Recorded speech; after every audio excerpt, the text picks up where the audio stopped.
So, welcome everyone. Thank you for joining us. And I apologize, I was having a little bit of issue with my laptop. So just with full disclosure, I'm actually using my audio from my phone and able to see the screen that you're seeing. But unfortunately, my video is not working on my laptop. So I am here definitely virtually, as you can hear me. So first and foremost, thank you for joining us.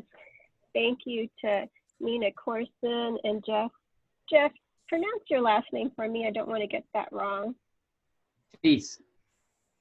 Steve and Jeff Steve, both from Pima Community College, and they are a Bellwether Award winner. Their submission, Transform Developmental Education, Transform an Institution, was one of our Bellwether Award winners, and we were very happy and proud to have them here today to essentially provide the presentation to some extent that they provided to our judges. And for those of you that maybe were not able to see that presentation, the thought behind the Bellwether College Consortium Innovations webinar is to feature our 3 winners and maybe even some others that we found were very competitive by way of our judges and how they responded in terms of helping us decide who should get this spotlight. But I'm really excited to host, and I won't take very much longer because we're 10 minutes into it. But I want to say that, late December, the novel coronavirus was reported in Wuhan, China. That was on January 11th. China recorded its first death. Today, we're Tuesday, April 7th, almost 3 months into that first case, and we are experiencing a historical event like no other. One that affects each of us and every one of us, we know, and that success during these times and how we perform doesn't come easy. We're redefined by simpler outcomes such as connectivity, which I obviously had struggles with this morning and today, not only to our work, but our fellow co-workers, to completing tasks that were essentially simple and now maybe have some challenges just by way of not being able to be near the folks that we collaborate with. But essentially, a lot of the reason why much of the reason why we chose to have an innovations webinar, and this was before we knew this was the only way we could do this, was because we wanted to showcase how people that have challenges before them in colleges are finding innovations and finding solutions to that. And what better time to do this than now? So, I'm humbled to remember that somebody once said the best place to succeed is where you are and with what you have. And definitely we're all kind of going through this right now. So I just want to say that you may be stressed, you may be anxious, you may be helpless, but we as a consortium, which includes every one of you on this call and so many others, can continue to enrich our lives with the expertise and the experience of those around us. So here at Bellwether, we're happy to do that, and we're happy to offer these free professional development opportunities to learn from our award recipients and others. So with that, we'll move on to the next slide. And again, I'll just say welcome.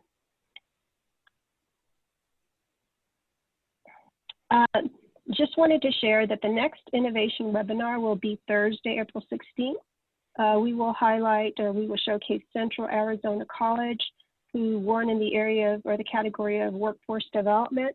Their presentation, Education at the Speed of Industry, will include stunt construction as well. And Robert can quickly provide you with that event link and share with you how to get to the registration site. Robert?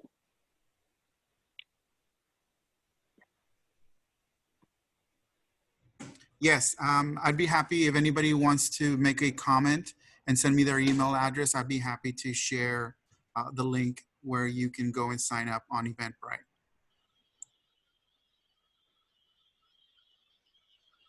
Super. Okay. So let's get back to the big screen. Next slide. Sorry, it's a little delay. Okay. So I know some of you also are interested in the next award competition process.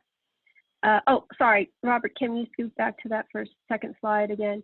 I did want to say that Howard Community College will be having its session in the near future. They had a wonderful presentation on cloud migration. I believe that was for planning, instruction, and governance. And so, as with many of our colleges, they're undergoing some challenges right now, and so they just needed a little more time to prepare for a webinar, and so we are giving them that time, but they will be presenting in the near future. Okay. And we will do an Eventbrite as well for that and let folks know. Okay, and finally,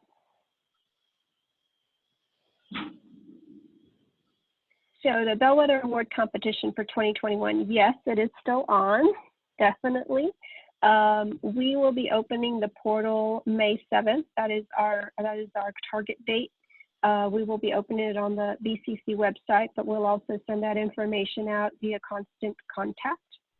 I'm thinking about August 20th. We'll probably have that as our particular deadline, unless we need to continue to open it for any one category. But look at August 20th as the close date. And then October 30, we'll announce our finalists. And at about that time, we will have a registration open.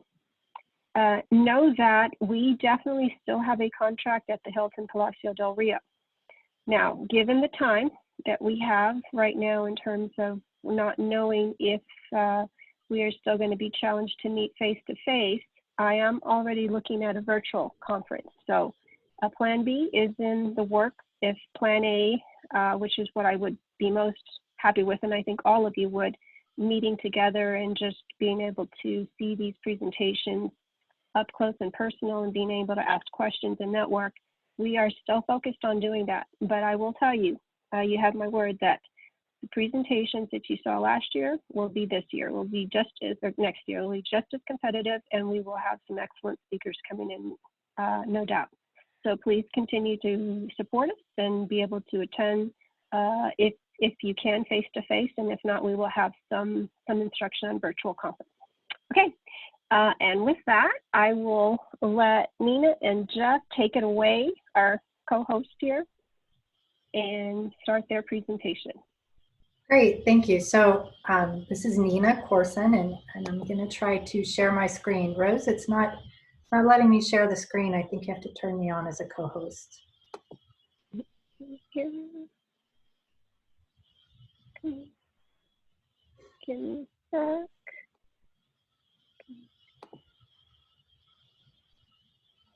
Robert, are you in here too? Screen. Find and share. All right, you should be ready to go. Okay, great. Okay. So, oh yeah, okay, here we go. So let me see if I can share the PowerPoint. Are you guys seeing the PowerPoint? Yep, there it is. Okay, excellent. Perfect. So I'm really flattered that anybody has tuned in to watch us in general, but and certainly in the times that we're going through now. So we're going to do the best we can is sharing our information with you, but please do know we are, with myself and my colleague Jeff Teese are in our homes right now, working from home. So again, my name is Nina Corson. I work for Pima Community College. I'm the Dean of Mathematics there. I've been with Pima College for 15 years. I started as a mathematics faculty member, went on to be department head, and then eventually became a dean, an academic dean at one of our campuses.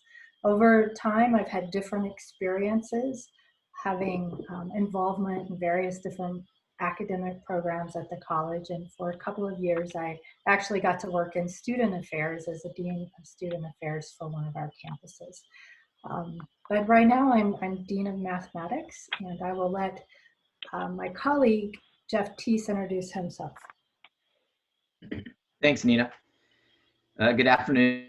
I'm Jeff Teese. I'm the Dean of College Readiness and Student Success. My title transcends December, or actually from January. So I still do oversee all of the development efforts at college. that I'm in was created 5 years ago. It was a new role at Pima Community College. And its responsibility was to help support the implementation of a redesign plan that the college had created in 2014. So it was a new position, new to the college, and new to me. Previously, I was an academic dean at Lee College in Texas for about 4 years. And then before that, I was a math faculty and department head at a different community college here in Arizona. So welcome, and hope everybody is staying safe and staying healthy. Thanks, Jeff. So Pima Community College is a multi-campus institution located in Tucson, Arizona. We have 5 physical campuses spread throughout the city. I've got a picture of all 5 of our physical campuses and sort of a map there in the middle so you can see we're spread out. We are a Hispanic serving institution, and in fact, we are a majority minority institution. In addition to our 5 physical campuses, we have Pima Online, and our online offerings account for about 20% of our enrollment currently. We have 41,000 students annually through various different offerings. And like many institutions, many community colleges, most of our students are part-time, and our average student age is 28. So we don't necessarily specialize in the right out of high school population. I was super flattered to be a finalist at the Bellwether Awards this past, oh my gosh, I guess it was February. It feels like an eon ago. And Jeff and I, especially Jeff, have been working for the last 5 years to improve developmental education at our institution.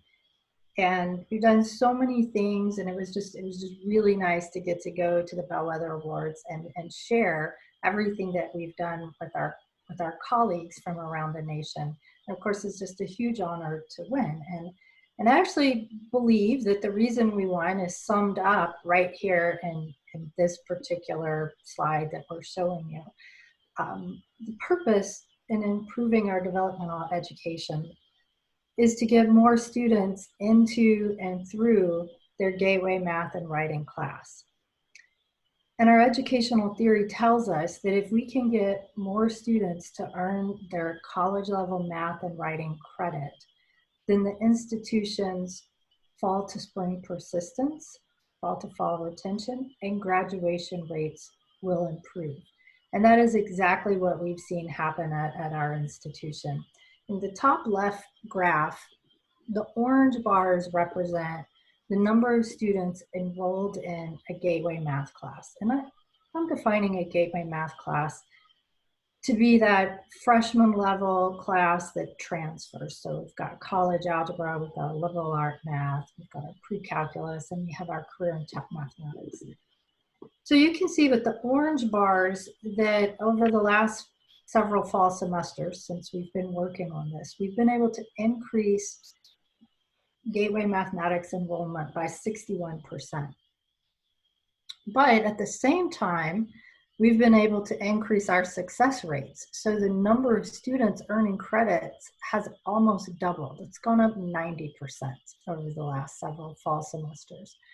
So this is at a time where the college's headcount has gone down 20%. So I just super proud of these efforts, particularly with my ongoing involvement in mathematics ever since I've been at the institution. Writing, the chart below, has had a similar pattern, maybe not as large of an increase, but we've increased the enrollment 10%, and we've increased the success rates also. So the number of students earning that freshman level writing credit has increased 20%. Then on the right, you can see that our persistence and retention has also increased. I've been at the institution 15 years, like I said earlier, and forever we always said the students who came to us in fall, about 60% of them returned in spring. And that's just no longer the case anymore. I've got to start saying 65, 66%, which is very positive. And you can see fall to fall retention as well. So that's kind of sums up our outcomes and what we're super proud of. But the rest of this presentation will focus on how we got there.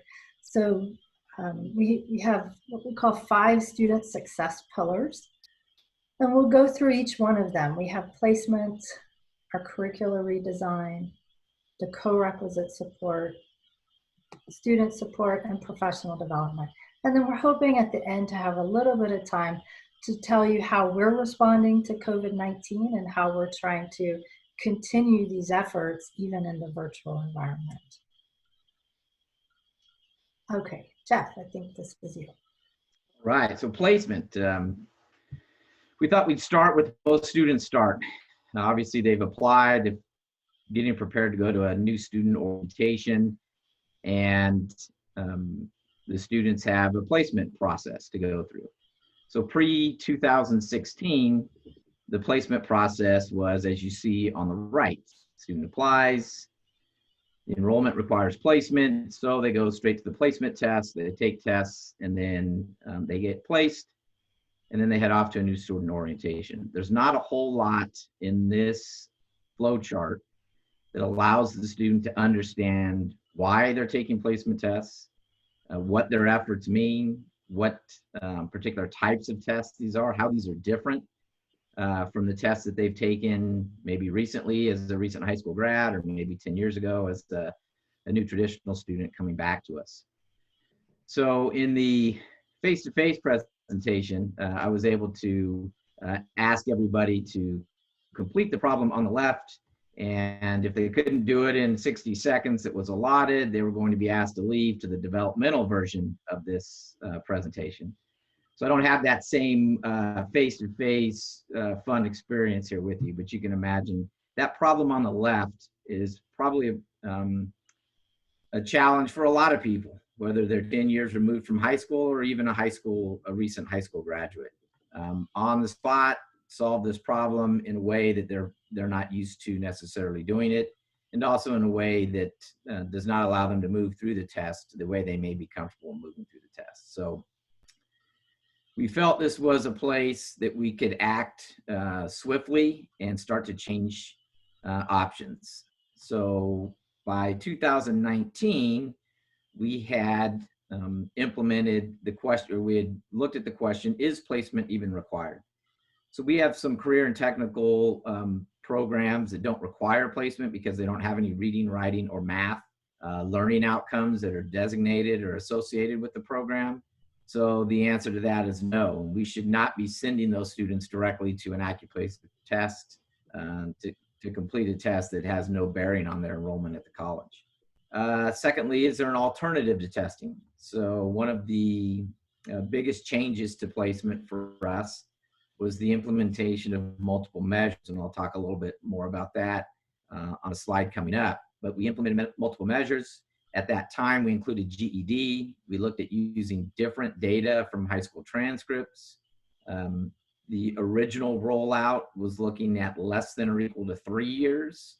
We had done a lot of research, and we know that some places were 1, some are on the far end or at 5, and most recently, AB 705 in California, they're going out 10 years on high school diploma evidence. So we felt comfortable with 3 at the time and have since just recently adjusted to 5. So we'll now be looking at high school transcripts and GED test scores that go out 5 years. So if multiple measures isn't an option and they are going to take a placement test, back one slide, please. Oh, okay, sorry. That's okay.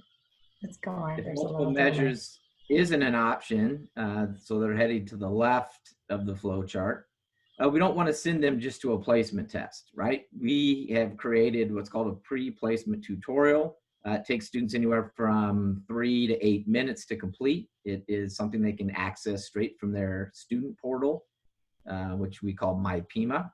We're a banner institution, so they get right into their student portal and they can take what's called the pre-placement tutorial. It's a click through that's got questions along the way, just to kind of support the information that's being shared.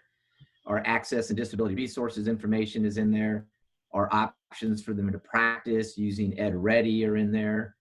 There's information about the type of tests. So for example, we're AccuPlacer, but we use RightPlacer for our composition placement.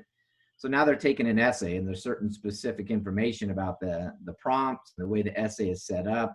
We want to make sure students know that information before they head into the test. In no way, shape, or form are we teaching to the test, but they should know the type of test and the expectations they have. And then from the pre-placement tutorial, they may decide, boy, I really do want to practice. And so we provide some optional, what we call placement orientations and practice sessions. We've continued to tweak what this looks like over the last 3 summers. It started out as more of a 3-week boot camp model, and is now shifted to an orientation with a follow-up of 2-week sessions. And at that point, students are then able to take the placement tests and head off to their new student orientation. And just a point of clarity, the multiple measure student might get placed at a level they're not comfortable with, in other words, too low. And if they do want to, say, get into our trigonometry or our Calc 1 sequence, they do have ways to use AccuPlacer and some other features to test higher than our multiple measures allows. Next slide, please.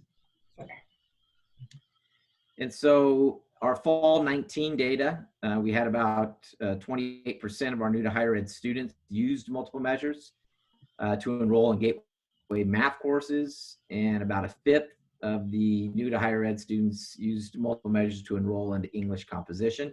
The English composition, oftentimes, if students have taken AccuPlacer, they're more likely to have placed into Comp 1, or what we call Writing 101, or your English 101 perhaps. And so we didn't see as many needing to use the multiple measures because they had a previous score. When you look at the math, the multiple measures success rate, if they were placed using multiple measures, is approximately 10 percentage points higher. And with the writing, it's nearly 18 percentage points higher compared to their placement through AccuPlacer. So the challenge here is to get more students to be able to use multiple measures. So the 2 things we've done since we implemented 4 years ago and migrated to multiple versions is, most recently, we've automated the process so that now students provide us their information, their data, in the portal. They're able to drop the electronic versions of the document into a portal that we can then analyze much quicker than asking them to bring paper copies into our advising centers and having to wait for an advisor or a testing center member to read through and evaluate the placement. So that's a big plus for us right now. And as I mentioned earlier, going from 3 years to 5 years, we feel that'll grab another cohort of students that typically we would have moved right on to AccuPlacer because of their graduation date. So we're expecting to see these numbers increase on the left, and then from the bar chart, we want to see more and more usage of the multiple measures because we are very confident that it's a better placement option for the students that we are eligible to use it. Hey, thank you, Jeff. Our second pillar for student success was curricular realignment. You know, I taught math for many years and still teach now and then when I can. And, you know, I really enjoyed working with our lower level students, our basic math, our pre-algebra students. And I always felt like I had a lot of success with those students. Unfortunately, I never saw those students in the calculus class or the college algebra class. Something happened along the way. You know, life happens, and what is this? If you start at the bottom, that's 5 semesters until you get into your college level math course. So what we did was kind of take a look at our math, at different pathways at the institution. And then we built a developmental sequence that matched that.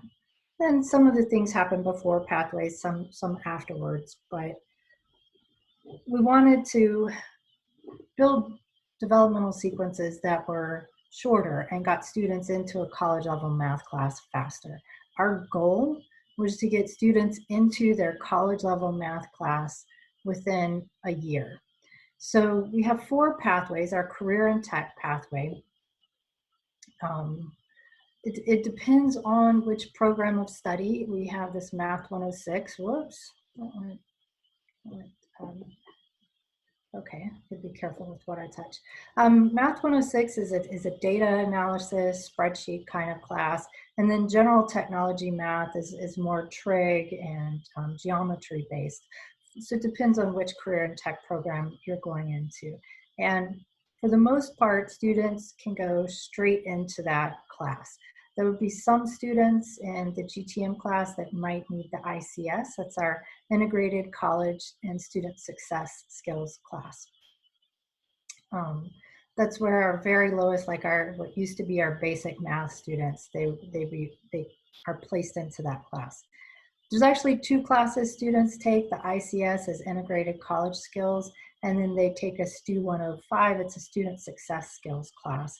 We have a counselor that teaches that class, so we have the student support built right into the educational experience. So if a student has life troubles or student troubles, we've got a counselor right there to support them at the same time. So you'll see the Integrated College Skills class in every single pathway. Jeff, what do you think? Like 10, 15% of our students placed there, or maybe even lower?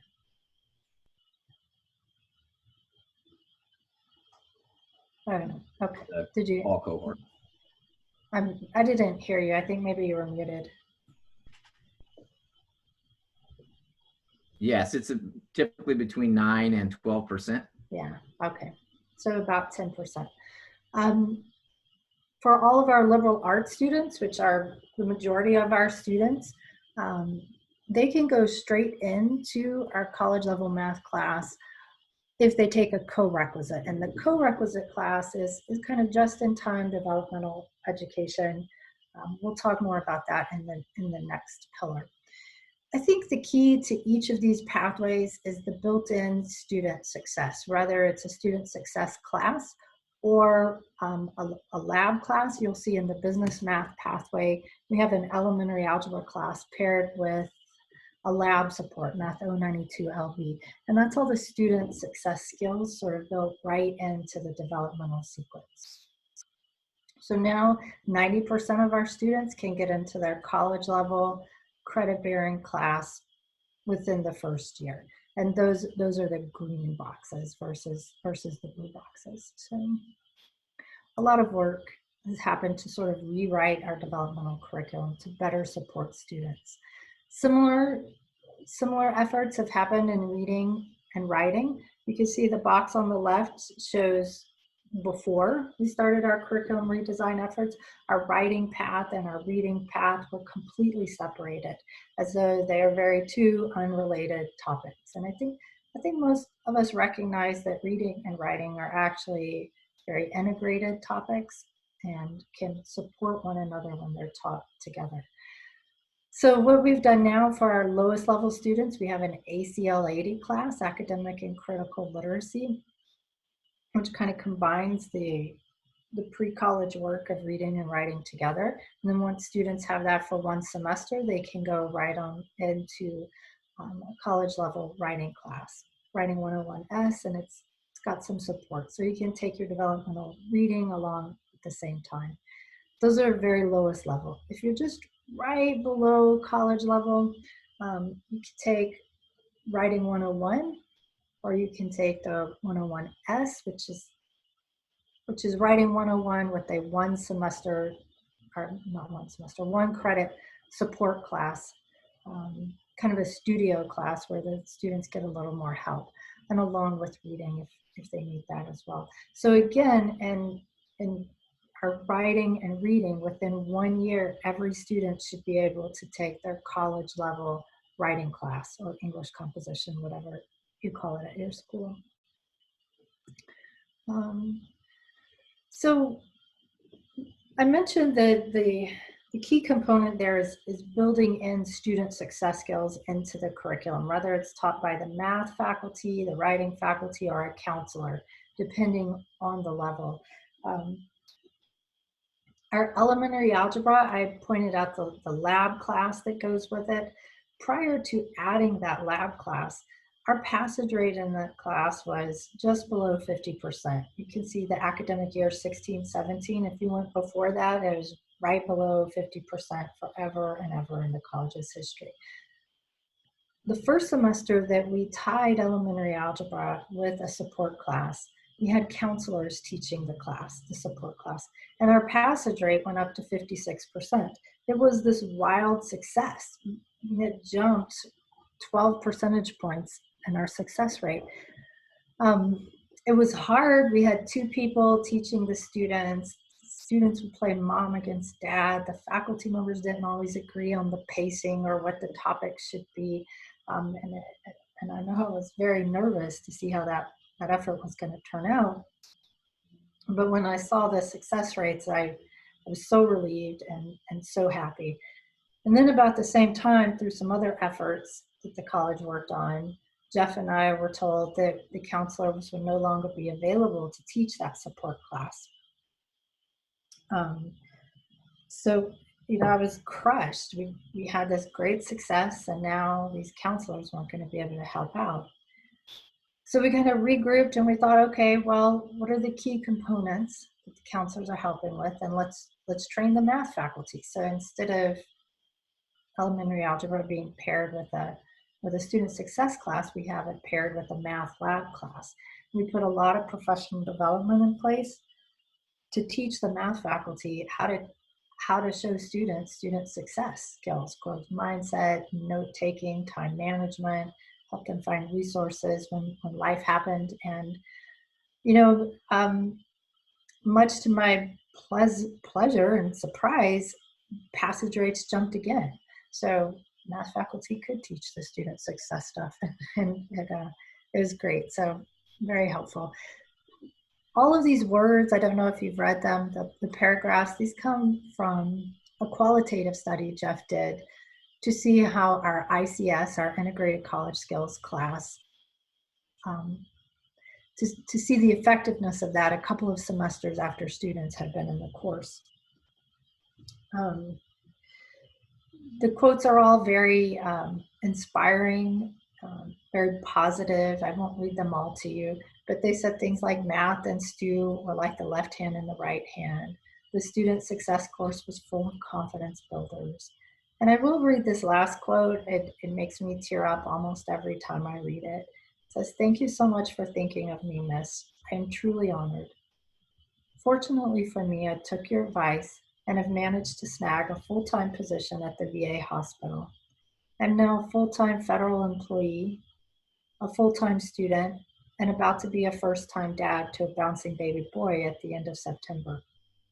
I took 13 credits this past summer and I still have a 3.4 GPA. And all of that to think I was down on my luck and broke with no job when I met you last August. You may have heard this before, but you probably don't hear it enough. Thank you so much for what you do. You absolutely changed my life." And that's a quote from a math student. So I think it speaks really well of our faculty that they're teaching not only math, but they're helping the students in a holistic way. Okay, student success pillar 3 is corequisite support. Now, corequisite support allows a student who's not quite college ready or college level ready to enroll directly into that college level class, but they take a support class as a co-requisite. And that support class has the built-in developmental math that they might need. And it also has some student support built in. In mathematics, we use a commingle model. And by that, I mean in the college level math class, we have some developmental students and some college level students built in. So typically it's weighted a little more towards the developmental students. So we'll have like 16 developmental students. I said that wrong. 20 developmental students and 16 college level students sitting in the college level class. And then those 20 developmental students, they go to a class either right before or right after, it's usually right before, where they get the just-in-time developmental help that they need for the college level enrollment. Now, the theory behind a commingled model is that those college-ready students are able to help the developmental students. They serve as role models, they're a little more advanced. They bring just sort of the conversation in the class up to a little bit higher level. What we have found in practice is that those developmental students often do as well as, if not better, than the college level students. And because the developmental students have just had some review, some review or some reminders of the developmental topics needed to support the college level work, the developmental students often come into class much more confident, and they end up being the leaders in the class. Now, writing does a cohort model for their co-requisite support. And what I mean by that is that it's a whole class full of students that are all at the developmental level, but then they go into their support class and it's just them. In writing, we have 22 students in a college level writing class, and they go to their studio 11 students at a time. So those 20 students break up into halves, and one half goes to a studio with the teacher, so 11 to 1 for 1 hour a week, and the other half goes at another time. So they're doing a cohort model, and it's working really well. Now the picture, that's Taylor Bailey. He was a student at Pima Community College. He got to come to the Bellwether with us and speak on his student experience. And just a really inspiring story, very typical of a community college student. He went to the local university, the University of Arizona, right out of high school. He flunked every class his first semester, so he came to the community college. Came to the community college for 3 semesters and flunked out here as well. He was on veterans benefits. His mother is a disabled vet. And after 3 semesters, he was out of his veterans benefit money. So off he went, and he waited tables for 5 years. After 5 years of waiting tables, he decided he wanted to come back to school and get what he called a big boy job.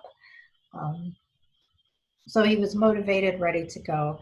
And he took the placement test and was, just really upset to be placed into intermediate algebra.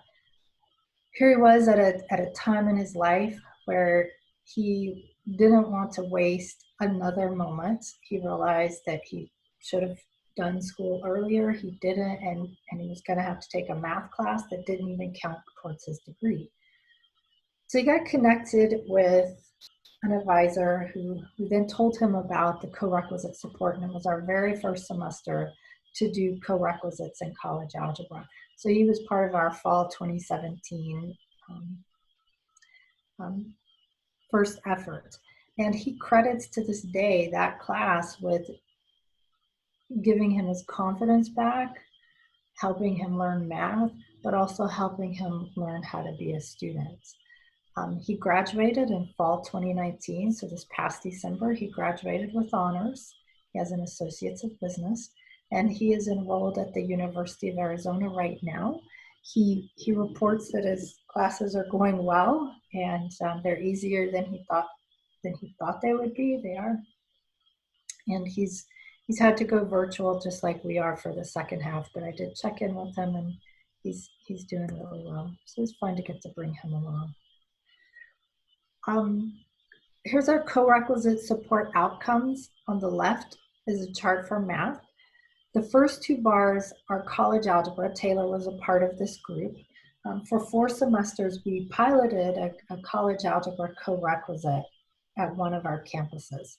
And these are the success rates. The blue bar are developmental students, our underprepared students, and the orange bar was our supposedly college-ready students. And in that 4-semester pilot, you can see that the co-rec students actually succeeded at a little bit higher rate than the college-ready. They were only 65%.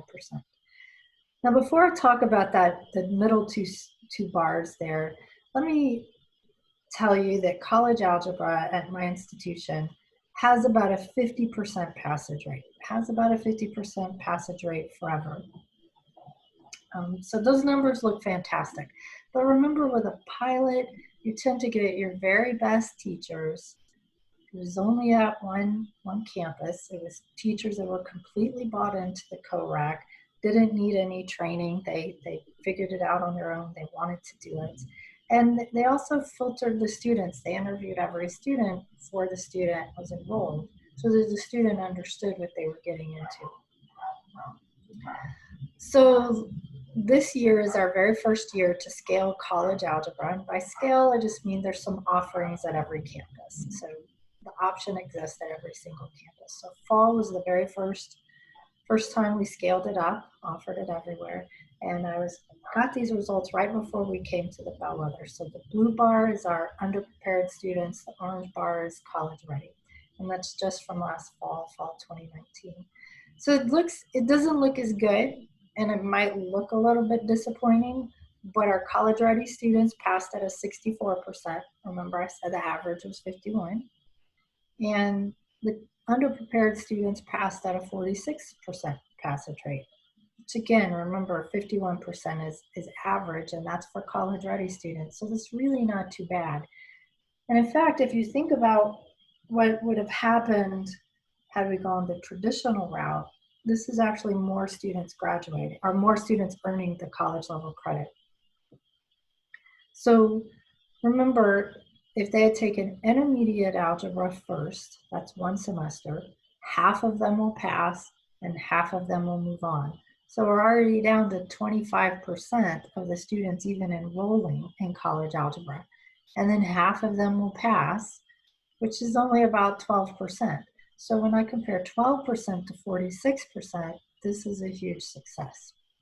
Now, honestly, I'm not happy with it. I want the numbers to be higher, and we're focusing some professional development efforts next year for the faculty that will be teaching college algebra as a CORAC continuing on.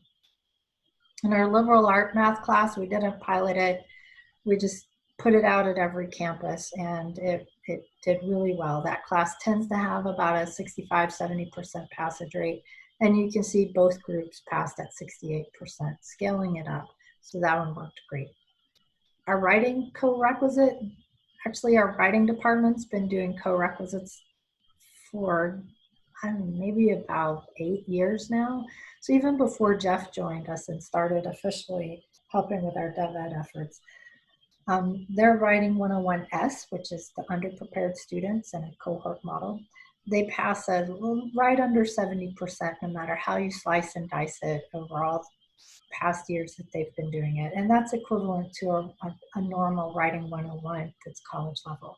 So the co-requisite is really working well for us. Okay, Jeff. All right.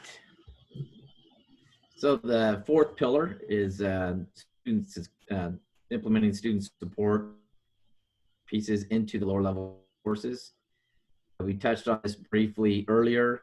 It started with our integrated courses on the math side and reading and writing side, pairing those courses with a student success course that was already in place, mandating a learning community style cohort. So the same 20 to 24 students that were in the discipline ICS course were also in the student success course as well. So having that partnership between the faculty really supported the students holistically. The student that wasn't struggling with math, that might have had other challenges that a math faculty typically may not have the answers to, had that counselor in their STU course, and vice versa. The student that might be struggling in math was able to work with their counseling faculty on, math learning habits, different study skills that would help them prepare for tests better or work through anxiety issues. So it was a great combination. The big piece here was that we made it mandatory and we paired it with all the courses. So students didn't have the ability to opt out. It was what we considered a mandatory component of their developmental education experience. Next slide. And so there were a lot of other pieces as well. So embedded tutoring, we started about 2.5 years ago. And this is where we decided, based on some information we'd seen at some other conferences, the idea of taking the tutors to the classroom needed to go beyond an introduction during the first week of class. And so we took what we had learned from others and modified it, tweaked it a little bit for our own needs. And the idea of embedding the tutors in the course started at 2 campuses, and then we've been able to scale it to a majority of the developmental courses, and now even into some of the gateway courses. We don't mandate the embedded tutor, but we do provide faculty with that opportunity. And the key piece to that embedded tutor is we expect active learning to be going on in the classroom so that that tutor is an active component of the student's learning process.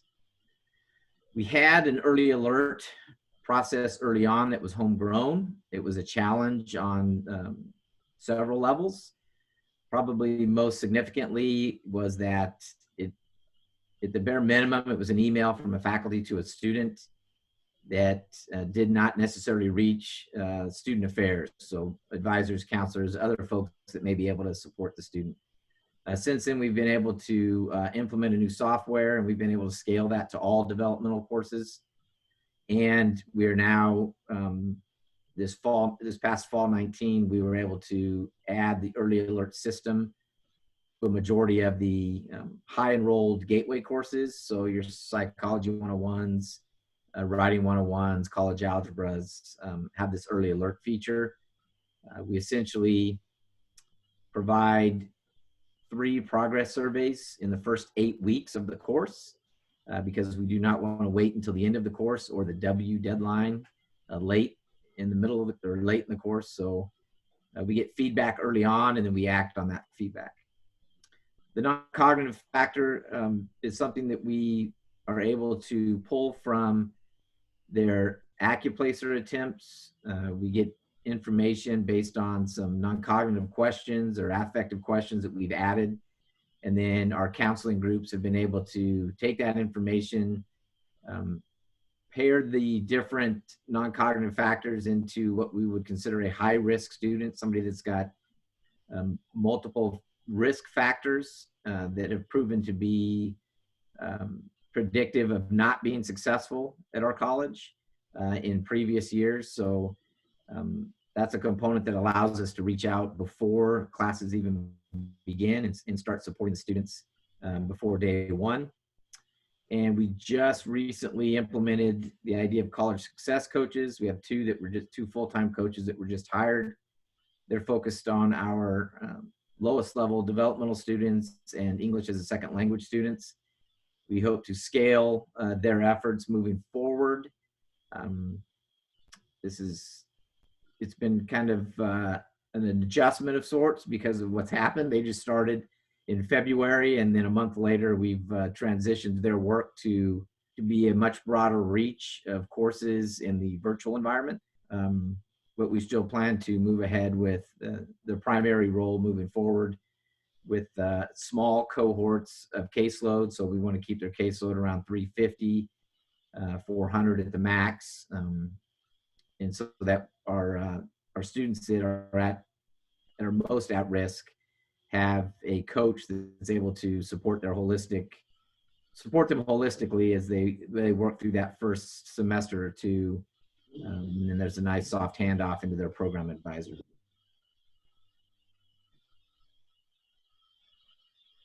And our last pillar is professional development or professional learning. We started off with on the developmental side with a lot of active learning opportunities for students. There was a grant at one campus, and they were doing some great professional learning at that campus. And we were able to scale their efforts to the college. And we continue to provide those opportunities, primarily targeting adjunct faculty at this point with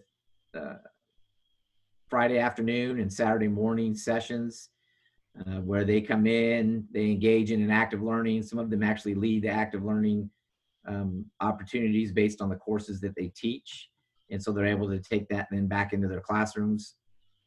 also with holistic support, providing the opportunity for adjunct faculty to understand some of these skill sets that students don't come with, and making sure we're looking at our students from an asset mindset instead of a deficit-based mindset. Our Teaching and Learning Center started up about a year ago, and they have been instrumental in bringing in outside speakers and also using some of our subject matter experts on our own staff, providing adjunct faculty and full-time faculty with lengthier training sessions that allow faculty to carry with them the skills that they can implement into their courses. We have had teaching strategies workshops in the summer for the last 8 to 10 years, and we've added faculty development days as well.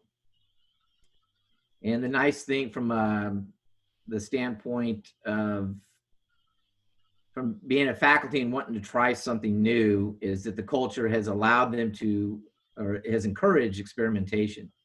So for example, in mathematics, we had a self-paced option. We took that self-paced option to one of the local schools to see if their seniors would participate in the same type of self-paced instruction to allow them to eliminate that developmental course need when they graduated.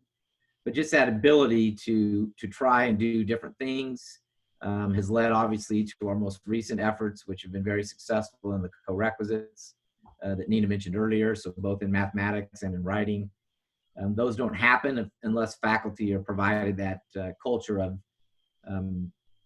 innovation, you know, where it's not failure, it's learning from our mistakes or learning from our challenges and moving forward. So professional learning has been a key component of our success, not only with faculty, but also with our staff as well, partnering with student affairs, making sure their staff are aware of the multiple measures process, making sure they're aware of changes to course alignment so they can help advise students in a way that sets them up for success. Thanks, Jeff. That's our 5 pillars briefly. We thought we might talk for a moment about how our institution has responded to the COVID-19 crisis and a few of the things we're doing to try to replicate the student support that we are offering in a face-to-face environment. So like many institutions, we had to flip a switch and go completely virtual. This happened in the middle of our spring break. All employees were sent home. Nobody's allowed on campus. We have, stay-at-home orders around. So we're trying the best we can to continue an educational experience for our students, but in what we're calling a virtual way. We did extend our spring break for 1 week in order to provide faculty time to prepare. And we also offered tons of professional development. Our Teaching and Learning Center offered 3 to 5 different professional development opportunities focused on virtual and online teaching, and they offer them virtually. We had over 600 faculty members participate during that week, and we held lots and lots of virtual meetings trying to make sure that everybody knew what to do and were going to do the best they could with the tools that they had at home. So in the picture, this is Anil Kumar Sri Kumari teaches mathematics, and a little box down there is me. He and I were having a virtual meeting, and I was really impressed with his setup. It was, it just kind of, it looked old-fashioned because he's got a webcam and he's got a whiteboard he can stand up and write on to help students. But he also wanted me to know that was his backup plan. He did have a tablet that he could write on. So we went with the word virtual instead of online. We have Pima Online, which is our online campus. The classes are fully online, and any class that's offered by Pima Online goes through a quality control process. It's called Quality Matters. You may use it at your own institution. The faculty have to have gone through a training experience before they can teach online. And when we flipped the switch and put everybody virtual, it wasn't going to be the same as our online classes. So we've called it a virtual experience. Many faculty are holding class at the regular time, or they're recording their lessons, but they're not using the curriculum and the tools that all of our online teachers use. They're using something a little bit different, whatever they have that they can make work for them and their students. So we wanted to kind of keep it separate from our online offerings. Our counselors and some other staff around the college have worked really closely with local agencies that provide assistance to students. And so we've got numerous resources to refer students to if they need food, if they need financial support, if they need computers. We are even, like many institutions, offering Wi-Fi in the parking lots. So students have to stay in their car, but they can go into the parking lot and use the Wi-Fi at our campuses. We found, well, it's not super easy to get students computers, but it's easier to get students computers than it is Wi-Fi. So that's been a struggle. I think I'll let Jeff talk about the last 3 bullets because he personally is heading up these efforts. Yeah, there's been a lot of fun at home with this reach out call campaign. We've got approximately 200 or 2,000 courses that went from face-to-face to virtual. And last week was their very first week.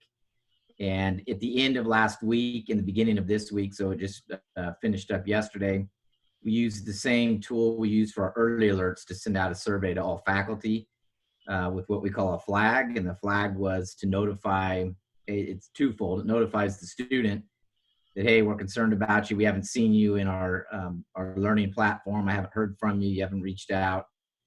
And at the same time, it allows us to collect those same students all in one action. So this morning we got the list of the unduplicated student count of students that have not done anything with respect to their face-to-face class that has now gone virtual.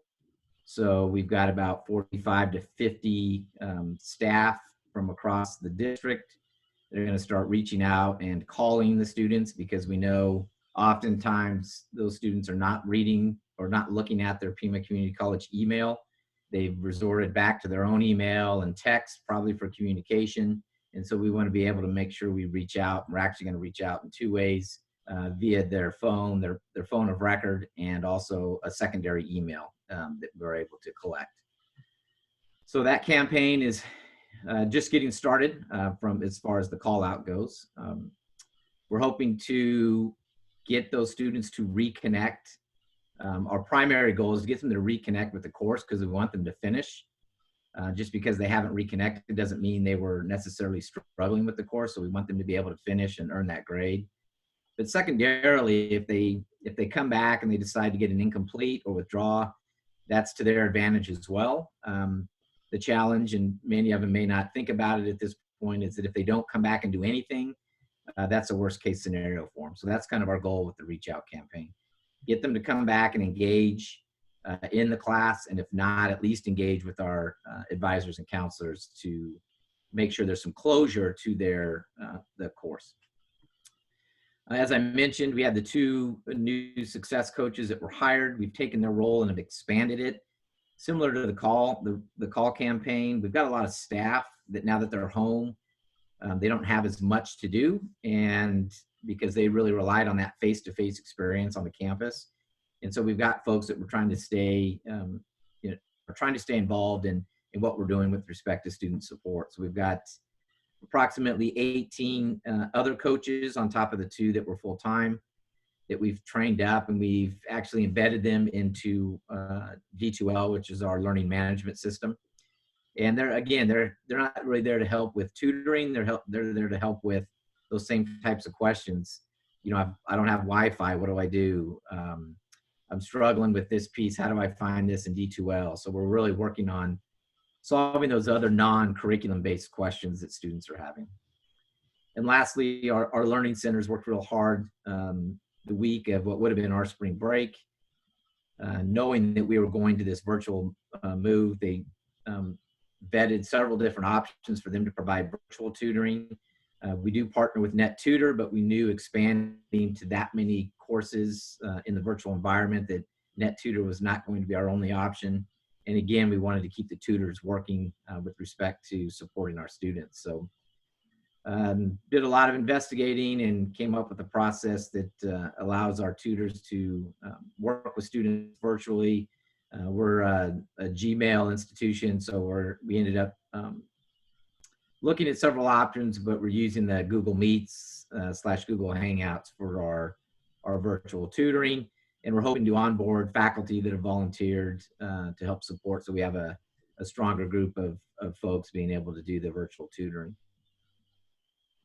So we are doing our best to provide as many of the same services as they would have received face-to-face, including libraries or librarians are embedded as well. So it's been a challenge, and I applaud all of our faculty and staff for making the very quick move to the virtual environment, because I know it's not easy, especially for those that definitely weren't expecting this move. Thank you. I'm going to go ahead and unshare my screen, and we'll take any questions that we have.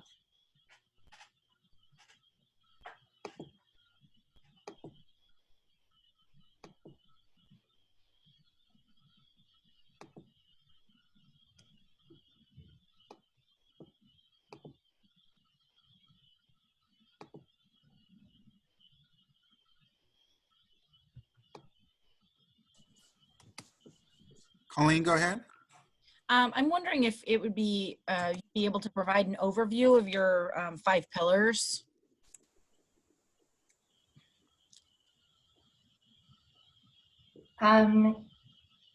Yes. So I can tell you what they are again, and then if you want more information, I can certainly. So we made a little brochure for the Bellwether Awards, and I could send you that electronically. Our first student success pillar was placement. So that's how we redid our whole placement process.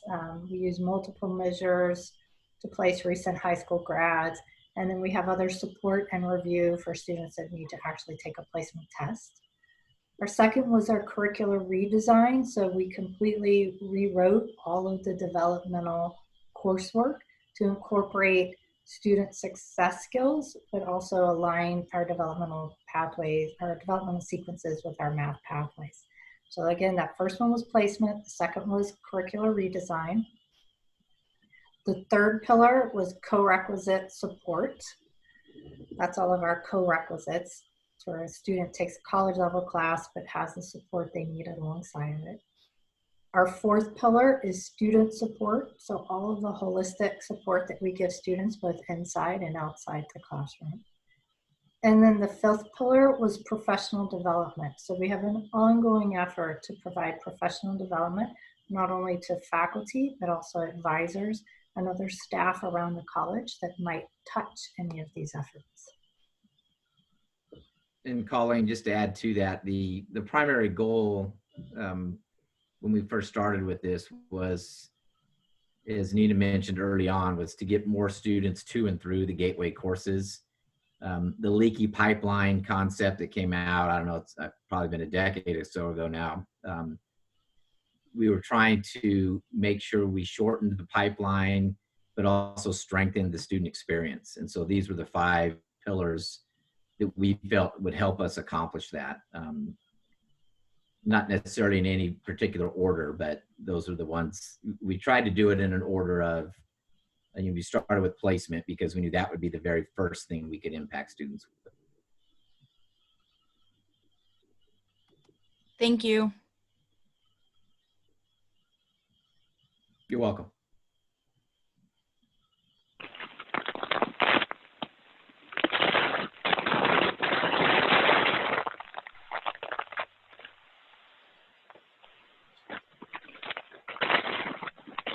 Rose, I don't know if you're trying to talk, but we hear a bunch of static.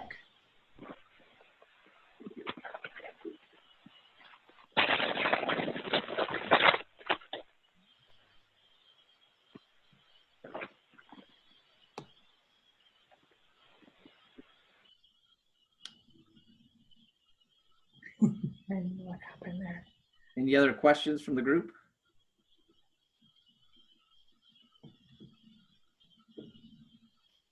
There's also a chat feature. If you can't unmute yourself, there's a chat feature I think you may be able to type into.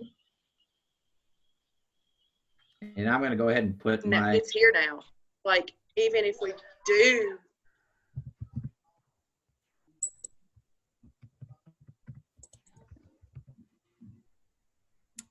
Oh. Angela, did you have a question? No, ma'am. Okay. All right. just so the group knows, if you go to the chat feature, I put my email in the chat feature. So you have access to that. If you have any follow-up questions or you want us to send you any documentation that we can, Nina's is there as well. So feel free to reach out if you want to follow up on anything, and we can do a virtual Zoom meeting too as well. Well, thank you. I really appreciate those of you that have listened in and joined us today. And I really hope that you're doing well at your institutions and staying safe.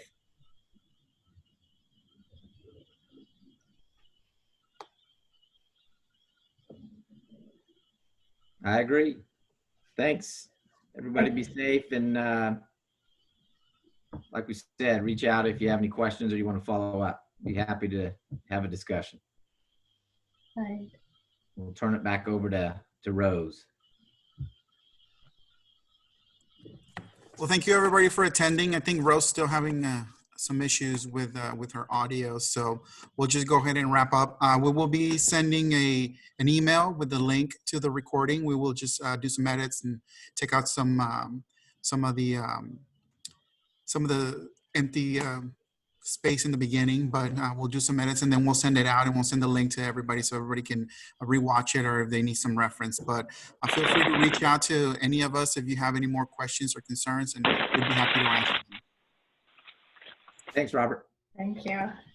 Thank you everybody for attending. Hope you stay safe. Sorry.